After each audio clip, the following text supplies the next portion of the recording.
Hi everyone, welcome to Pallavi's vlogs and recipes. ನಾನಿವಾಗ summer ಇರೋದ್ರಿಂದ ಬಾಡಿನ ಕೂಲಾಗಿ ಇಡೋದಕ್ಕೋಸ್ಕರ ಒಂದು ಸೂಪರಾಗಿ ಈಸಿಯಾಗಿ ಟೇಸ್ಟಿಯಾಗಿರುವಂಥ ಒಂದು ಸ್ವೀಟ್ ರೆಸಿಪೀಸ್ನ ತೋರಿಸ್ತಾ ಇದ್ದೀನಿ.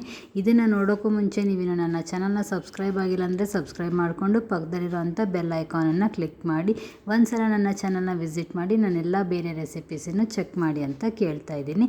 ಈ ಸ್ವೀಟ್ ರೆಸಿಪಿನ ಮಾಡೋಕ್ಕೆ ನಾನಿಲ್ಲಿ ಫಸ್ಟ್ಗೆ ಒಂದು ಪ್ಯಾನ್ ತೊಗೊಂಡು ಇದಕ್ಕೆ ನಾನು 1 ಟೇಬಲ್ ಸ್ಪೂನ್ ಅಷ್ಟು ತುಪ್ಪನ ಹಾಕ್ತಾ ಇದ್ದೀನಿ.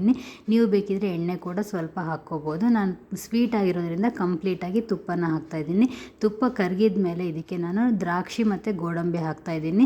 ಬೇರೆ ಡ್ರೈ ಫ್ರೂಟ್ಸ್ನು ಕೂಡ ನೀವು ಆ್ಯಡ್ ಮಾಡ್ಕೋಬೋದು. ಬಾದಾಮು, ಪಿಸ್ತಾ, sunflower seeds, water Milan seeds, pumpkin seeds ಇವೆಲ್ಲವನ್ನು ನೀವು ಬೇಕಿದ್ರೆ ಆ್ಯಡ್ ಮಾಡ್ಕೋಬೋದು. ನಾನು ಬರೀ ದ್ರಾಕ್ಷಿ ಮತ್ತು ಗೋಡಂಬಿನ ಹಾಕ್ಕೊಂಡು ತುಪ್ಪದಲ್ಲಿ ಚೆನ್ನಾಗಿ ಗೋಡಂಬಿ ನಮಗೆ ಕ್ರಿಸ್ಪಿಯಾಗಿ ಬರಬೇಕು ಅಲ್ಲಿವರೆಗೂ ನಾವು ಚೆನ್ನಾಗಿ ಫ್ರೈ ಮಾಡಿಕೊಂಡು ಗೋಡಂಬಿ ದ್ರಾಕ್ಷಿನ ಎತ್ತಿಟ್ಕೊಂಡಿದ್ದೀನಿ. ಇವಾಗ ಅದೇ ಪ್ಯಾನ್ಗೆ ನಾನು 1 ಗ್ಲಾಸ್ ಅಷ್ಟು ಹೆಸರುಬೇಳೆನ ಹಾಕ್ತಾಯಿದ್ದೀನಿ. ಮೂಂಗ್ ದಾಲ್ ಹೆಸರುಬೇಳೆನ ಹಾಕ್ತಾಯಿದ್ದೀನಿ.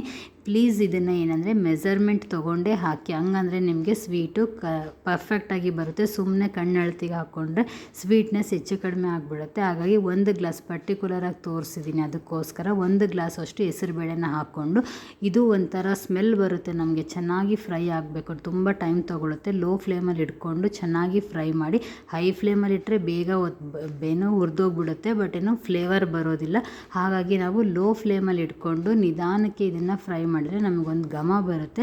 ಆ ಥರ ಘಮ ಬರೋವರೆಗೂ ಫ್ರೈ ಮಾಡ್ಕೊಂಡು ಮಾಡಿದರೆ ನಮಗೆ ಸ್ವೀಟ್ ತುಂಬಾ ಚೆನ್ನಾಗಿರುತ್ತೆ. ಇವಾಗ ಈ ಹುರಿದಿರೋ ಅಂಥ ಹೆಸರುಬೇಳೆನ ನಾನು ಕುಕ್ಕರ್ಗೆ ಹಾಕ್ಕೊಂಡಿದ್ದೀನಿ. ಕುಕ್ಕರ್ಗೆ ಹಾಕ್ಕೊಂಡು ನಾನು 1 ಗ್ಲಾಸ್ ಅಷ್ಟು ನೀರು ಹಾಕ್ತಾಯಿದ್ದೀನಿ. ನೀರು ಹೆಚ್ಚು ಕಡಿಮೆ ಹಾಕ್ಕೊಳ್ಳಿ. ಪಾಯಸ ಆಗಿರೋದ್ರಿಂದ ಜಾಸ್ತಿ ಆದರೂ ಕೂಡ ಏನು ಸಮಸ್ಯೆ ಇಲ್ಲ.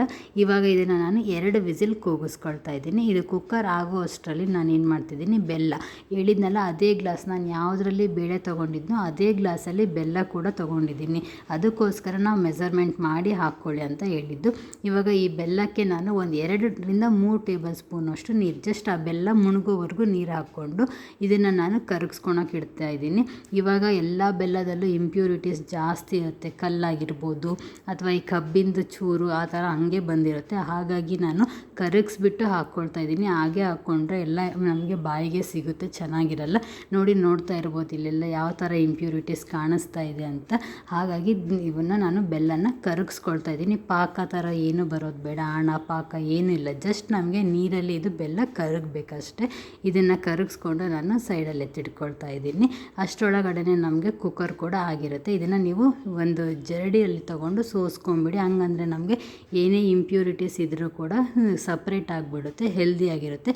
ಸಕ್ಕರೆನೂ ಕೂಡ ಕೆಲವರು ಈ ಪಾಯಸಕ್ಕೆ ಆ್ಯಡ್ ಮಾಡ್ತಾರೆ, ಬಟ್ ನಮಗೆ ಬಾಡಿ ಕೂಲಾಗಿರೋದು ಇಂಪಾರ್ಟೆಂಟ್ ಸಮ್ಮರ್ ಆಗಿರೋದ್ರಿಂದ. ಹಾಗಾಗಿ ಬೆಲ್ಲನ ಹಾಕ್ತಾಯಿದ್ದೀನಿ. ಬೆಲ್ಲ ದೇಹಕ್ಕೆ ತಂಪು, ಹಾಗಾಗಿ ಬೆಲ್ಲನ ಹಾಕ್ತಾಯಿದ್ದೀನಿ. ನೋಡಿ ಬೇಳೆ ಕೂಡ ಇವಾಗ ಚೆನ್ನಾಗಿ ಬೆಂದಿದೆ. ಇಷ್ಟು ಬೆಂದರೆ ಸಾಕು. ಪೂರ ಸ್ಮ್ಯಾಶ್ ಆಗೋವರೆಗೂ ಬೇಯಿಸ್ಕೊಳಕ್ಕೆ ಹೋಗಬೇಡಿ. ಒಂದು ಸ್ವಲ್ಪ ನಮಗೆ ಕಾಳು ಕಾಣಿಸ್ಬೇಕು, ಆವರೆಗೂ ನಾನಿಲ್ಲಿ 2 ವಿಸಿಲ್ ಮಾಡ್ಕೊಂಡಿರೋದು. ಇದಕ್ಕೆ ನಾನು ಕರಗಿಸಿಟ್ಟಿರೋ ಅಂಥ ಬೆಲ್ಲನ ಹಾಕ್ಕೊಳ್ತಾ ಇದ್ದೀನಿ.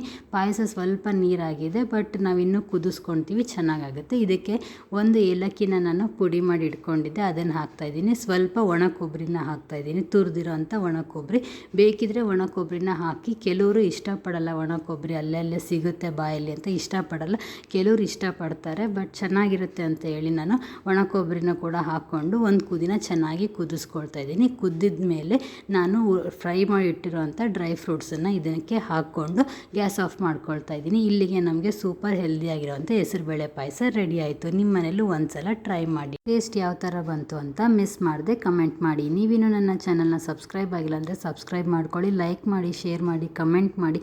ಪ್ಲೀಸ್ ನನ್ನ ಚಾನಲ್ನ ಸಪೋರ್ಟ್ ಮಾಡಿ. ಇನ್ನೂ ಒಳ್ಳೆ ರೆಸಿಪೀಸ್ನ ನಾನು ನಿಮಗೆ ತೋರಿಸ್ತೀನಿ. Thanks for watching.